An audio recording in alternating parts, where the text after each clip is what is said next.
We have been on Oasis of the Seas for almost a week now, and we have only dined on food that's included in our cruise fare. In this video, I want to give you a look at what we were eating this entire week so that you have a better idea of what type of food is included in the cruise. And I hope this video can be helpful if you're planning a trip on the Oasis of the Seas in the future. I'm Sarah, and this is my husband Alan. We work 9 to 5s, but use our vacation time to cruise, visit resorts, check out new cities, camp, and find awesome food and breweries along the way. Stick around for videos on things to do, tours, and helpful travel tips. Have you ever wondered what it's like to dine on a cruise ship and what food is included in your cruise fare? Or perhaps you have a future cruise on Oasis of the Seas or with Royal Caribbean and you're looking to see if you should upgrade to get a dining package. In this video, I'm sharing all of the included food options that we took advantage of on our cruise on the Oasis of the Seas. If you want to check out our full cruise experience on the Oasis of the Seas, check out my other cruise videos linked in the description below. Now, let's jump into the food, and I hope you're not hungry. We'll start with the included breakfast options and begin in the main dining room.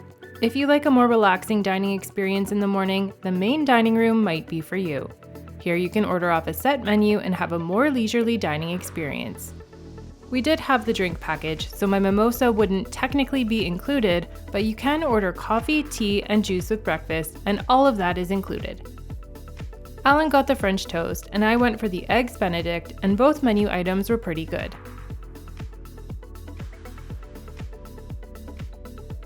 But if you prefer a variety of items and serving yourself, the Windjammer Buffet might be more to your liking. This is the self-serve buffet open for breakfast, lunch, and dinner on Deck 16. And they really had it all. There were pastries and different types of donuts, muffins, bagels, and bread, a juice and water station where you could grab your drink on the way by, a self-serve coffee and tea station, plus a self-serve pop machine if you had the pop or drink package. There was milk, yogurt, eggs Benedict, and other type of pre-made eggs, meat, bacon, sausage, hash browns, biscuits and gravy, smoked salmon, cereal, cheese and cold meats, yogurt parfaits, oatmeal, cream of wheat, an eggs your way counter, pancakes, waffles, and French toast. Plus they also had a separate gluten-free section. There was even a salad bar for breakfast.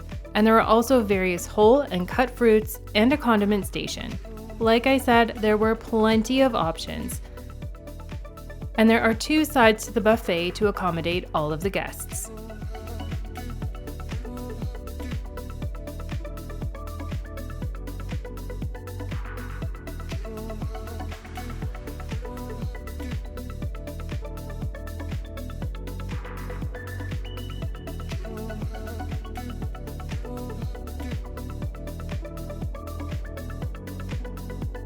If you're looking for a faster breakfast, you could also go to Central Park and eat at the Park Cafe.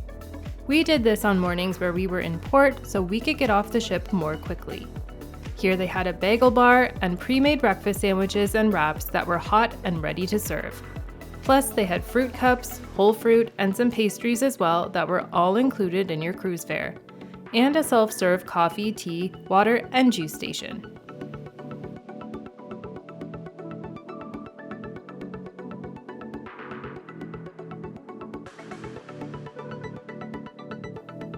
Johnny Rockets also served breakfast that was included, however, we never made it here to eat, so I can't comment on the quality, we'll just have to try it next time.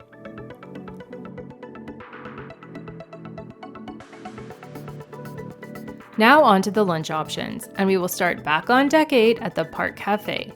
For lunch they have a salad bar where you can choose your own toppings. There's also a sandwich station where they have some pre-made sandwiches and fruit, and they also have their special roast beef sandwiches with meat carved fresh in front of you.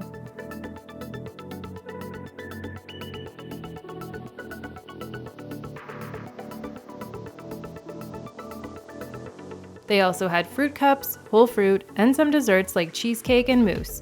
There were also cookies and macaroons available at the specialty coffee counter, but the specialty coffees weren't included. And the juice, water, tea, and coffee stations are open throughout the day too.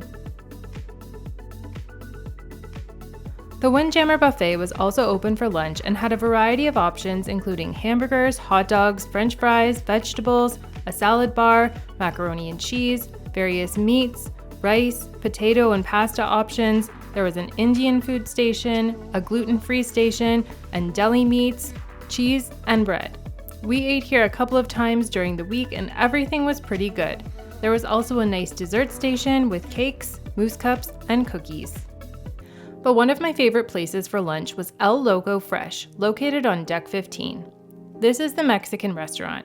Here they had beef and chicken burritos, quesadillas, tortilla chips, cheese sauce. You could also make your own tacos. They had rice, and there was also a topping station with salsa, sour cream, shredded cheese, onions, and tomatoes.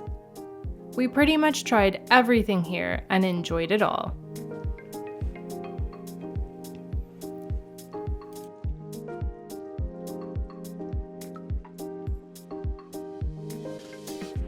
And now it's time for the included dinner options, starting with the main dining room. I made our reservations here in advance because we were on the My Time dining, which meant the popular dining times filled up quickly or you had to wait in line. The menu changed each night, but there were some classic items on the menu every day.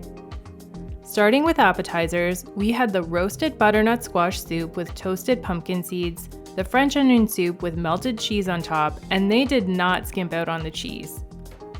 Crispy coconut jumbo shrimp with a mixed coleslaw.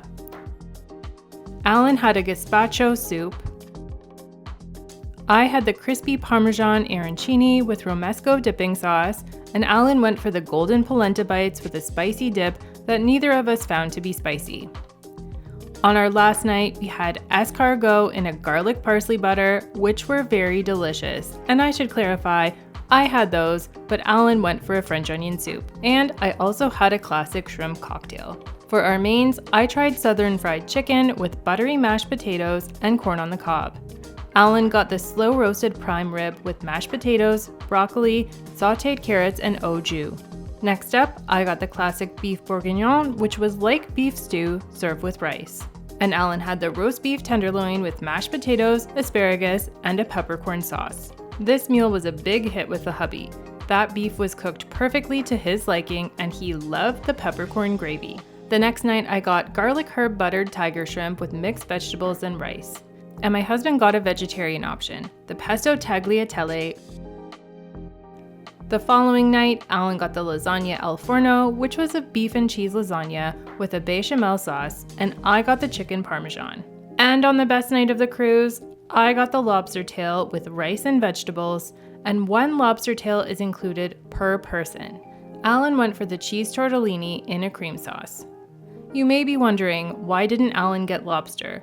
Well, he doesn't actually like fish or seafood, so only I enjoyed the delicious lobster tail. It literally made my cruise the best dinner of the whole week. And after all of that, it's time for dessert. Not that we needed it. First up was a key lime pie for me and a vanilla ice cream for Alan. The next night, Alan had toasted almond cream puffs with chocolate sauce, and I got the cappuccino chocolate cake that was chocolate sponge cake layered with chocolate ganache and topped with whipped cream. Then I got a pineapple sunshine cake, which reminded me of my nanny's pineapple cake, and Alan got the carrot cake, which was probably my favorite dessert of the whole week. My next dessert was a warm chocolate cake with rich molten chocolate center, and Alan's was a classic tiramisu. And on our final dinner in the dining room, we both got baked Alaskas. The dessert options were fantastic.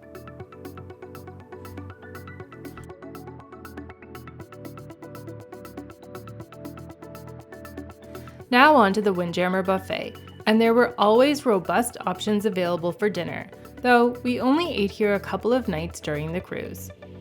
There were sliced fruits, they had a pre-made salad station, there was an Indian food station, and for Mexican night, there was a nacho station with rice, quesadillas, tacos, and tortillas, and all of the fillings to go along with them.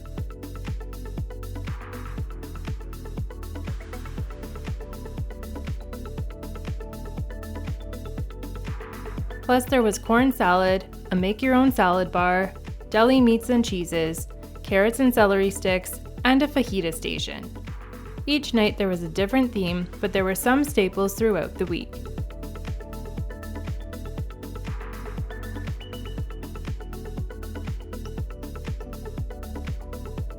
I'm not usually someone who likes eating in the buffet because I don't like how crowded it is, but the food we had was quite tasty there and there was tons of variety, so I never had anything I didn't like and it never felt too crowded.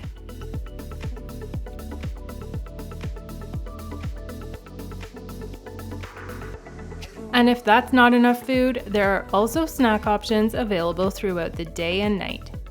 Cafe Promenade had some great snack options available throughout the day, and they were open 24 hours a day. Some of the options were cinnamon buns, sandwiches, desserts, and we heard there were even meatballs that you could order. Next up, also on Deck 5 was Sorrento's, and this was the pizza restaurant. Here you could get slices of pizza or even order a whole pizza. The options included margarita, pepperoni, carnivore, and Caribbean Dream, which was pineapple, bacon, and barbecue chicken, and you could order veggie on request. On Deck 6, you could find the Boardwalk Doghouse, where they serve different hot dogs and sausages. You could get them with fried onions and sauerkraut, and they also had sides of coleslaw and potato salad that you could order.